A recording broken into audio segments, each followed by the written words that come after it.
What's going on, guys? SeeJay here. In today's video, I wanted to do a deep dive into Chapter 2 of the Mines of Moria raid, just giving some tips, tricks, strategies, and then do like I might do a run with my my Rivendell team while I'm currently in the game as we're speaking. So let's go ahead and we'll dive into that. But I got a couple of things I want to bring up, so let's go ahead.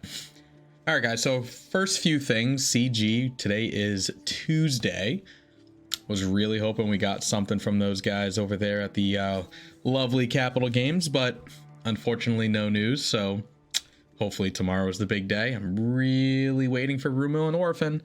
I'm not sure what to expect from a perspective of marquee characters, as we are now at the 16th of January.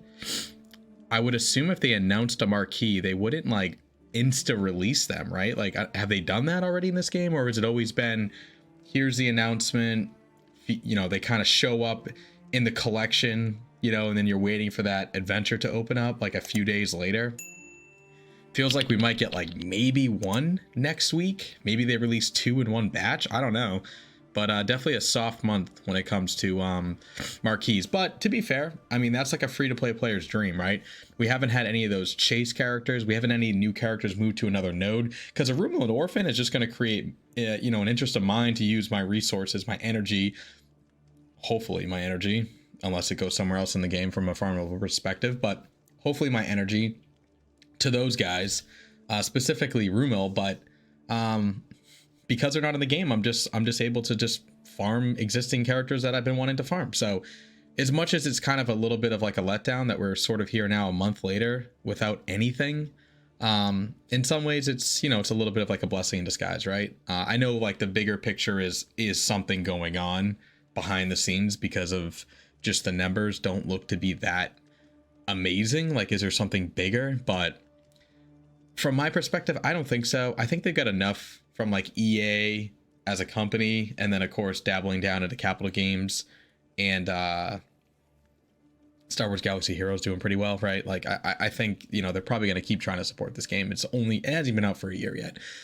So I think we got time. But anyways, I don't want to waste time talking about that. A couple of things I want to bring up. We do have one spot in our current guild.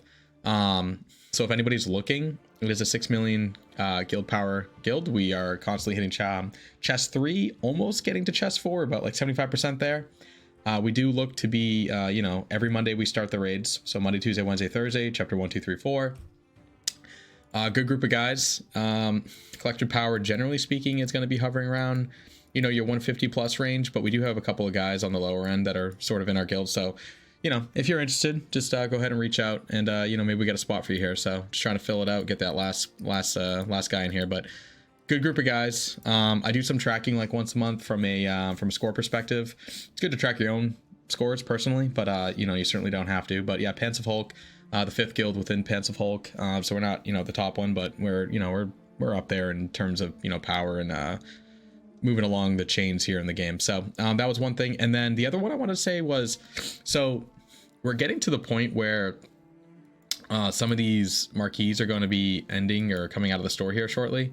Bomber specifically. I think Bomber's like an absolute stud of a character. He's like got such a good kit, right? What do you guys think? Should I do an opening of Bomber and drop like $100?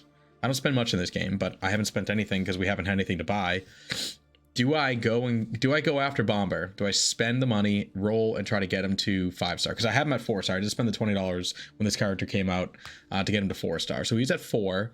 I could get him to 5. Now I would miss out on the adventure aspect of it, right? Because that's already closed, and I didn't do this when the adventure was live, so I would miss that. But I don't know. I'm kind of tempted. I would love to have him at 5 on release, because this character is strong. And I think he can flex in even at like a low star rating. So just having him at 5 and kind of built out, like, I think he'd be like a really good raid character. So I'm contemplating if I actually like want to drop like for my first ever marquee character, like, but then is that like ripping the band-aid off and I'm becoming one of those guys, right? Like dropping money in this game. I don't know. Be the most I ever spent in a mobile game, especially on like one specific thing. So we'll see, but let me know. But anyways, let's dive into the raid. So if you're watching this, you're probably like, well, why are we doing chapter 2? We haven't seen a chapter 1. I've done like my chapter 1 through 4 and all chapters combined overall rankings of teams, and that's not what this video is. It's going to be more what do you do in chapter 2? How do you progress? Like, what are the mechanics, right? Well, yesterday I had a pretty busy day yesterday, and so I ended up doing like a reacts video, which was, you know, I was kind of just sitting at the computer like I am now. I was just kind of messing around the internet. I was watching some Twitch, some YouTube, came across Swag's video, and I said, hey, you know, I'm gonna watch this. I'm gonna watch it kind of recording myself and see like what his thoughts are, and that's kind of what the video I posted. So let me know if you thought the reacts video was kind of fun. I did get the feedback, and I will say you're absolutely correct.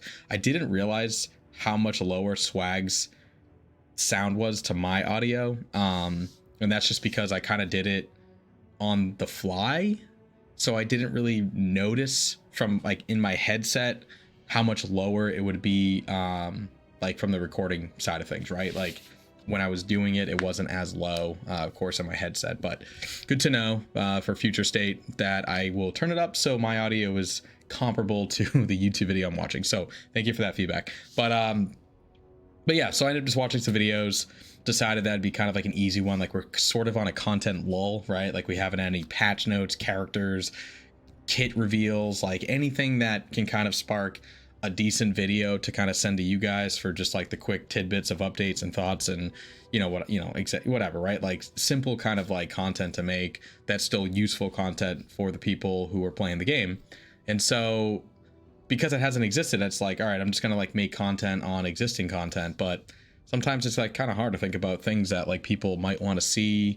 There are a lot of things I have in mind. Like I could do like a full Haradrim build and like a top 5 or top 10 abilities to upgrade first. And I've already got a video in the pipeline of, I kind of mentioned in yesterday's video, but like a top 10 characters that I'd like to see added in 2024. So I have stuff and ideas, but you know, when you have like weekly patch notes or like weekly updates or like bug fixes or anything, it's like, all right, like that's just like kind of filler content. And I'm trying to stick true to like the daily videos. So it makes it hard when there's just not a lot to talk about in the game right now. But anyways, I digress. Let's go ahead and dive into chapter 2. I will make chapter 2, 3, 4, and 1 over the next like couple of weeks, because obviously we already completed chapter 1, so I can't do a run of it. I could certainly go through just like the mechanics of it, I guess, but if I wanted to do sort of like an overview and then like a run, I can't do chapter 1 until next week. So I'll do chapter 2 today, maybe 3 tomorrow, or 4 as well this week. If not, it might, you know, this might just kind of cycle through over the next, you know, 2 to 3 weeks, just depending on like when I make the raid run and the video at the same time. So anyways, all right. So if we're gonna go into chapter 2 of the raid, the big old cave troll, and sort of talk through what is happening here, right? So for me personally, like we know that the single target bosses are sort of the harder bosses in versus the waves. So chapter 2 and chapter 4 in most cases are significantly harder than chapter 1 and chapter 3.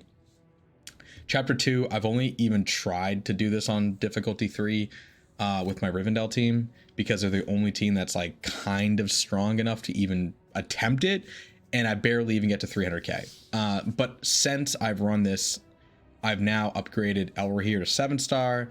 I've gotten Elodin's ancient skill ability, which might not be that useful in this fight, I'm not sure, but I've gotten it to level 6. I've got some of those characters beefed up on their levels, so I'm hoping that we can finally topple him a second time in phase 2, which you know, which will be great, right? Like that'll probably increase my score from that like just under 300k to possibly like 400 or 500k, because of additional points for toppling him a second time. Well, toppling him and then finishing him off, right? Like it'll be huge on the score. So I'm really hoping to see some big gains on my Rivendell squad here, which will run live and as me recording it, but when you see it on YouTube, because I did run chapter 1 yesterday, and my best score ever with any team, I think, was also the Rivendell, and it was around 600k on chapter 3, and yesterday I 900k'd it. So I saw a 300,000 score increase with the team that I'm about to run this, which I've been kind of stuck at like just under 300k.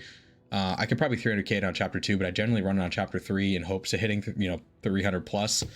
And if I get to like 290 something, like I'm just like, whatever, like 5k, I don't care about like running it again on chapter 2 just to get like the 5,000 points. Like it's just not worth my time to run it just to make up the difference of, you know, a few thousand points. So anyways, so if we're looking at this character, right, the biggest thing, if there's anything you're going to take away from the video, my quick 1 sentence line is going to be buff. So the name of the game, this is what I wrote down. The name of the game is buff removal or critical attacks to keep momentum stacks at the lowest you can, but especially below 25 stacks.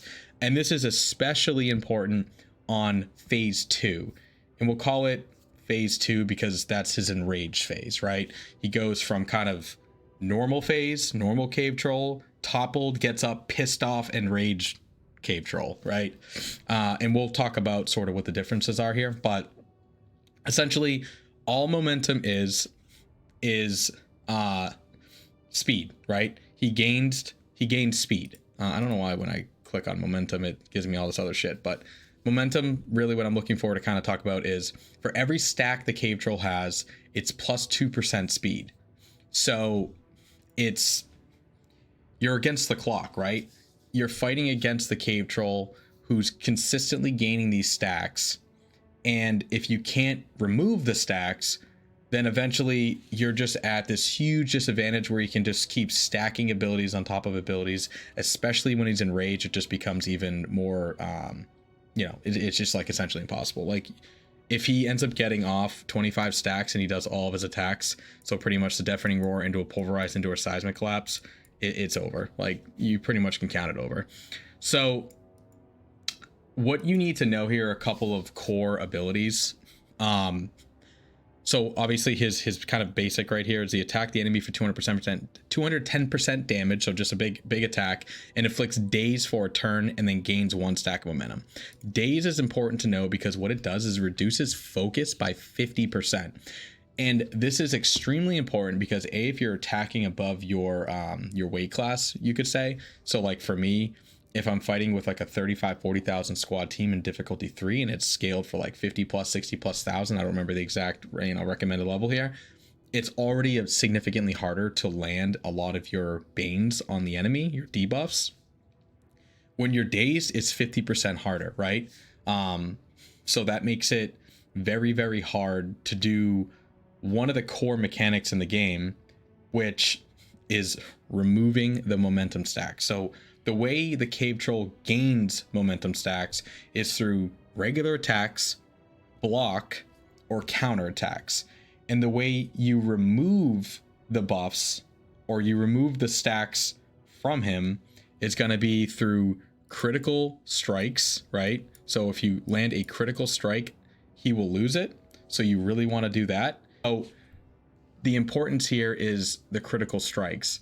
And so the more crit chance you have, the better opportunities you have of consistently landing the critical strikes, which then will keep his momentum stacks at a minimum.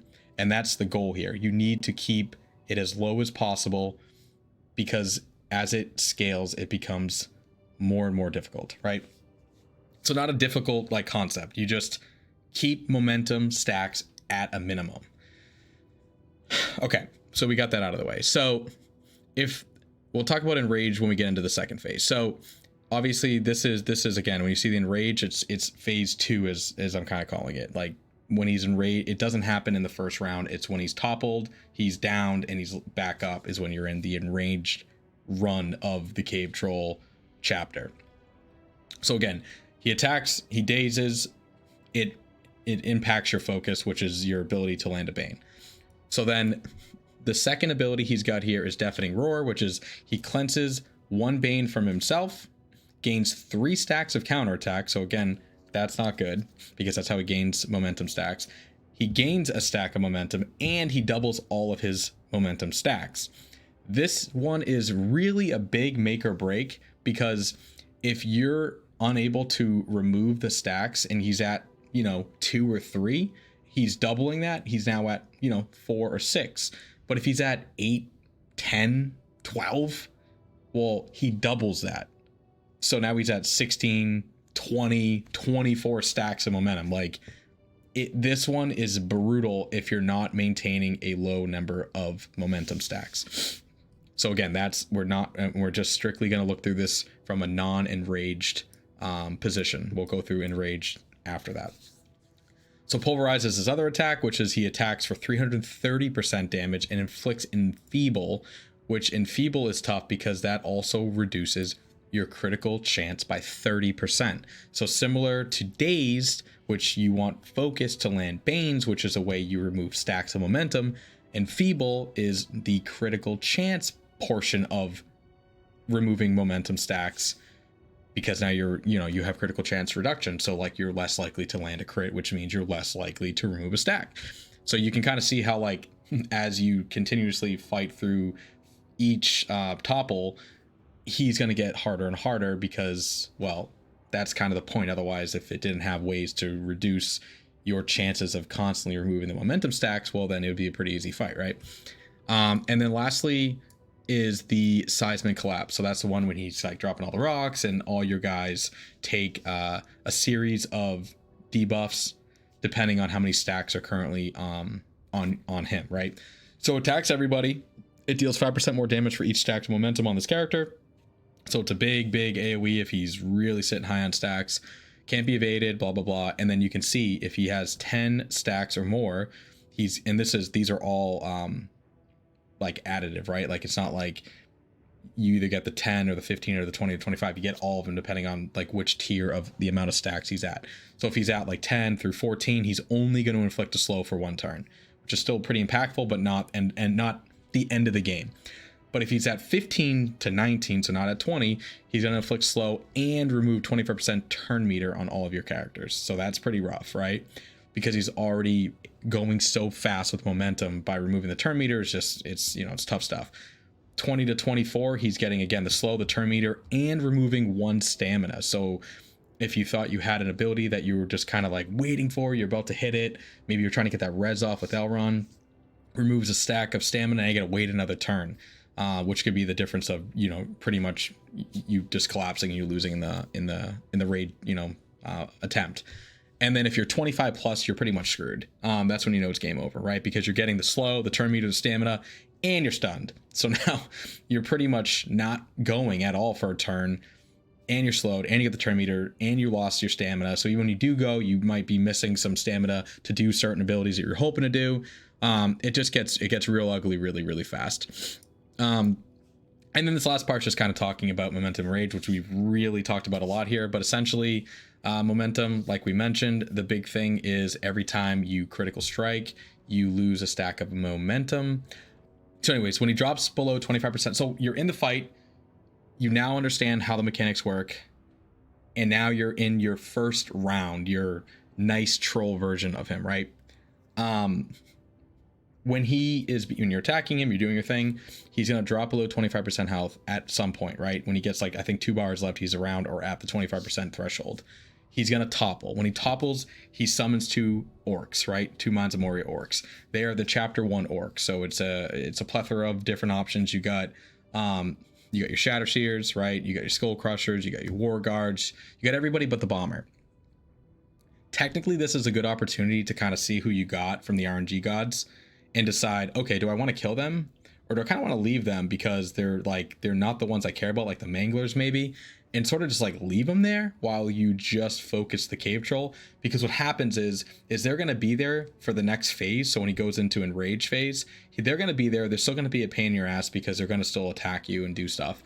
But the thing is when he topples again, he doesn't summon 2 additional to have 4 now. He's just going to have those same 2 that are already there, the Manglers, which the Manglers are not that big of a deal to deal with in comparison to like a Skull Crusher, who's going to just murk your team down because of the AoE damage they can do, or the Shadow Seers, which are the worst because they heal. But the big thing is they can cleanse Banes, which if you're putting slows on him, which you should be prioritizing slows in his topple phase in order to take more attacks to get him to be able to get his health all the way down, because you really want to get him from that 25% to 0 in order to be able to get that additional score on your raid. So the Shadow Seers actually can remove your slow Bane, which is going to be a big problem, right? So they're not one you want to leave hanging around. Skull Crushers, Shadow Seers, 2 definitely come to mind that you definitely want to get rid of. War Guards too. They don't do a lot of damage, but they taunt. And so like if you're trying to hit, you're trying to hit the troll, but you're getting taunted, especially there's 2 guards who just taunt, like that could be kind of annoying to deal with, especially if you don't have a lot of AoE. So I would say you probably want to prioritize getting rid of the War Guards, the Skull Crushers, and the Shadow Seers. After that, maybe you can just leave like the manglers and such, and prioritize just trying to take down the cave troll. So let's say you knock him down, round 1's over, boom, he's back up 100% health. What's going to happen, right? So we get into phase 2. He's now enraged.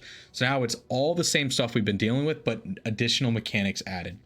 So you can see that first attack where it was just inflicting the daze for a turn and gaining the stack of momentum. Well, now he gains 1% turn meter for each stack of momentum. Now the difference is, and you can see this when you're fighting him, he has the green kind of buffs on his head and he has got the blue one. The blue one is the enraged. Enraged cannot be manipulated. That'll consistently go up every time he would gain momentum stacks, but he's going to gain the enraged effect. And again, enraged is he gains armor, block chance, damage, resistance, and apparently something else that they don't want you to know because it's blocked by his big body. I think it's like maybe reduction of some sort. I don't exactly remember, but the big thing here is he's going to be more and more difficult because he's going to take more and more hits to knock down and hit you harder every time he gains a stack, and you can't manipulate it. Those stacks are forever, right? They're gonna be there all the way until he's toppled again. And I don't even remember, when he's toppled, does he actually keep his stacks? I think he does. So I think even when he's toppled, yeah, he gains his he loses momentum every time he's toppled, but he doesn't lose his enraged stacks. So that's why he just like, you can't infinitely go forever because he's just infinitely harder, right? As every single wave of his topples and kind of regeneration happens. So yeah, you can see if the character has 25 more stacks of momentum, gains 100% turn meter, and refreshes stamina for Death Running Roar, right? So that pretty much the big thing to know in the Enraged run is once he hits 25 stacks, it's pretty much over, because at 25 stacks, what's happening is he's kind of getting like endless, he's going to get a bunch of turns before you get a turn, because he's going to get the turn meter 100%, so he's good to go. Refreshes his stamina for Deafening Roar, so he gets to do his Deafening Roar, which is going to remove Banes, right? He's going to get the counterattack, he's going to get momentum, he's going to double his momentum, right? So he's just going to get from 25 to 50, right, on his momentum. And then because he's enraged, he now doesn't cleanse one Bane, he cleanses all of them off of him. He gains again the turn meter, and then he also gets the he gets 25. If he has 24 more stacks, he also gains again 100% turn meter, refreshes stamina, and then can do pulverize. So he essentially did his Stone Fist attack, and if he's at 25 or more, he goes into Deafening Roar. Because he's at 25 or more, he can now do pulverize, which pulverize is going to be the the enfeeble, the gain more stacks, do tons of damage. But then the one that's really crippling to the run, like 100% crippling to the run, is going to be the same thing. 25 or more stacks, you know it, gains the turn meter, the stamina, and then Seismic Collapse. Well, Seismic Collapse is an AoE attack to everybody. And again, you're definitely at 25 plus at this point, because that's kind of what's happening with all these kind of like, just constant hits from the cave troll. You're getting stunned. You're removed, again, it's doing everything, right? It's bad news. Like, you are in your run's over. If this happens, your run is over. So the Enraged is difficult because of just the way it works, where it's an endless stack that you can't manipulate. Like, it's just there to stay on the cave troll to make the run harder and harder and harder, to where it's not winnable anymore until your characters are just significantly stronger than this raid, which is, I don't know how these games work. I don't know if raids just become outdated and there's a fourth or fifth or sixth raid in 5 years from now. That's obviously, our power is so scaled that this cave troll, you can go to difficulty, whatever max difficulty of this game, and just like one shot. I don't know. Like, I don't know if how this works, but assuming you become so powerful at some point in time in this game, like, it doesn't matter how many stacks he has, you can just one shot him.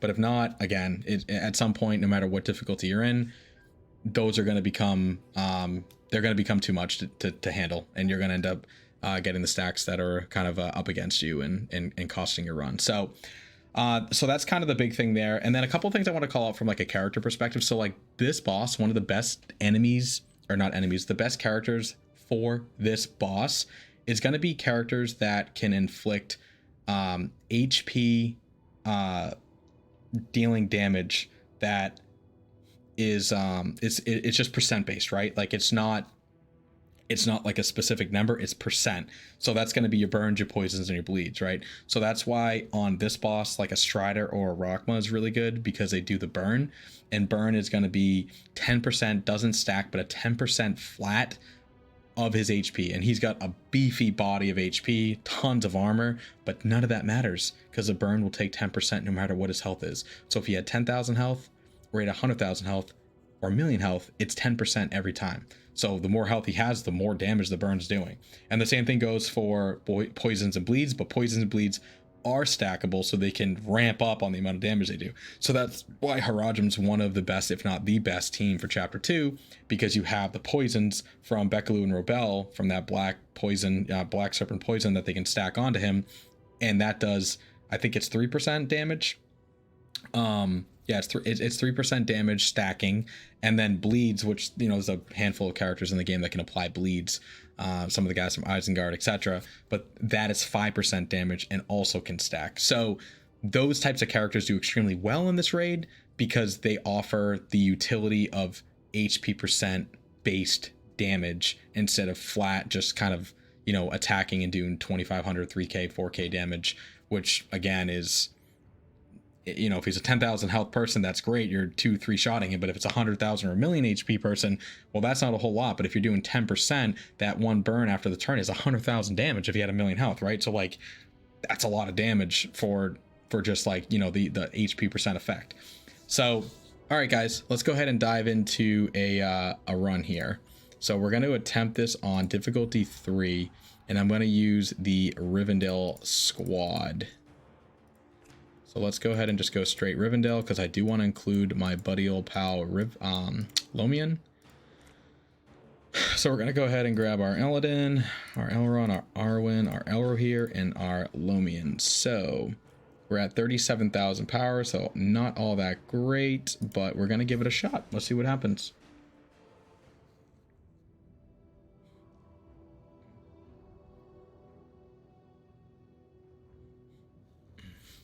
It's weird because I don't have my headset on, so I can't actually hear what's going on, but I guess that's fine. All right, so we are gonna just go ahead and get some attacks going. We're already not doing much damage to him, so that's pretty good. Save the wave. Save the wave. So we currently see he's got the stacks on him. We critted him, so we knocked one off. He attacked, so we gained one back. No crit there, so we didn't gain anything.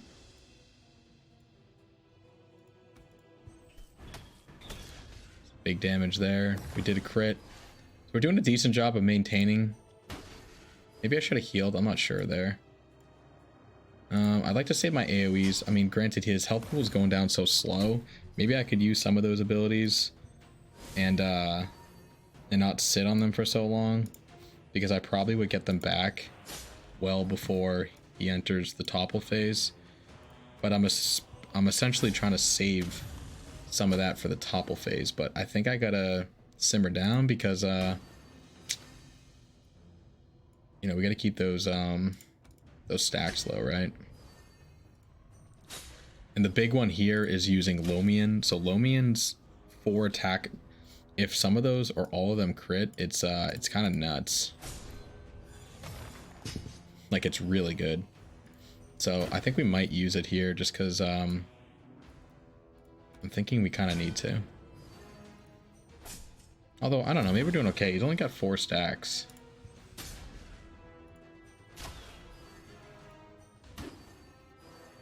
So again, like I mentioned, I haven't gotten him past 300,000 on any.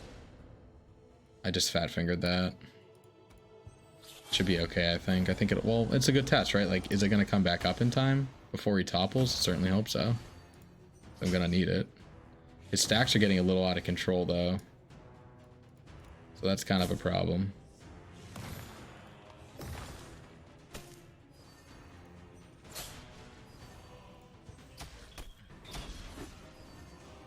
heal up a little bit. 13 stacks, kind of scary. He's almost toppled, so I think maybe we'll be okay.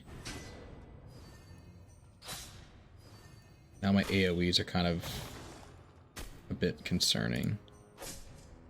And mostly I want AoEs because I want them for when he has his other enemies kind of pop up here. It looks like we're going to be okay. There we go. So now we entered this phase, and we got a Skull Crusher and a Mangler. So the Skull Crusher is definitely one I don't want to leave up.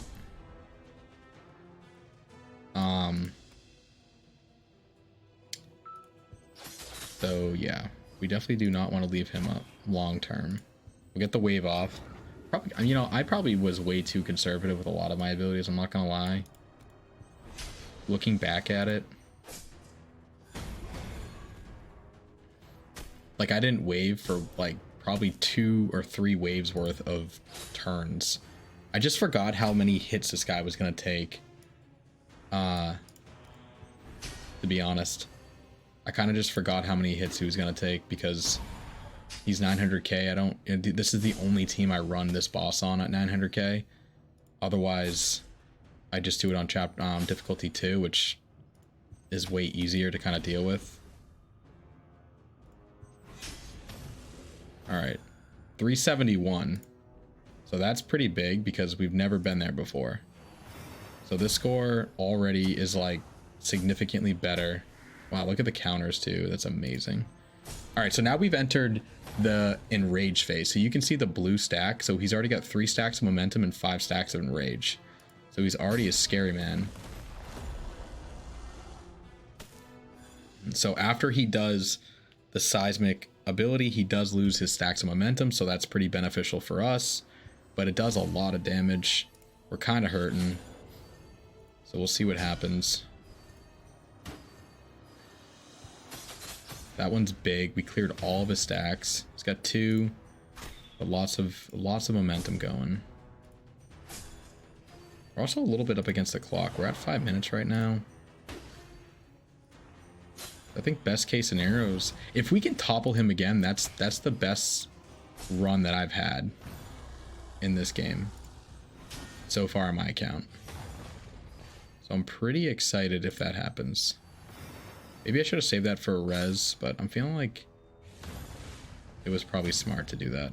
But I'm already feeling like we're going to be at a rough run right now. Look at those stacks. 17. 15. This is big. Got it to 16. 15. Maybe we do wave.